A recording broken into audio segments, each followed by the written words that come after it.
Ang sinabi ng Presidente, hindi namin huhulihin si Bato habang nasa loob siya. No? Para siguro dun sa mga nakapalibot, ano mga ibig sabihin nun? No? Ako, sigurado ko yun ang ibig sabihin ng Presidente. Hindi namin siya huhulihin. Ibig sabihin, Habang nasa loob. yung ginawa ng NBI na pumasok at huhulihin siya nung unang araw, hindi namin gagawin. Pero hindi ka pwedeng lumabas. Kaya pinapadlock, binabara na yung mga pintuan. Yun ang ibig sabihin ng Presidente. Ang ngayon, nagkaroon ba ng confusion yung kanyang mga tao? Most probably. Was it lost in translation? Oo, most probably. Mas ganun, di ba, Ron? Oo. May plano talaga yung... Dumating si John Vic, dumating si Natates, dumating si Aberin. And John Vic comes out sounding so sympathetic to the senators. Talaga, when he came out, he sounded so sympathetic. Yeah. Tama yun. My question, Ronald, is this. Hindi kaya, no? Hindi to conspiracy theory, no? Hindi kaya, at that moment, even up to now, mas importante sa administration na ma-retake ang Senado kesa mapadala si Bato sa ICC.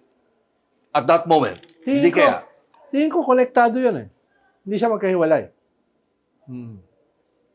Hindi magkahiwalay yun. Pwede naman na, kunyari, right now, Bato is nowhere to be found, but there are efforts to retake the Senate. Isn't it more... Tingin ko, mas ang strategy ng gobyerno ay walang kinalaman doon. Mas ang strategy nila ay may bumaliktad. Doon nandun yung... Kaya nga, so, given that, na mas importante mabawi yung Senado, secondary na lang si Bato. Hindi. Ang sinasabi ko lang, ibig sabihin... Was it necessary for them to get Bato, to capture Bato just para mabawi Senado? Yes, dalawa. Because of two reasons. Una, may bill na pwedeng bumoto si Bato kahit wala siya sa Senado. That's an active bill.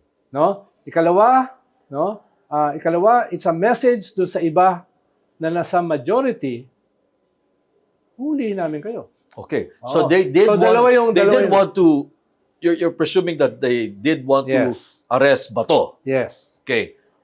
Ay, ba't nakalusot? Well, minsan kasi, huwag mo i-underestimate ang stupidity.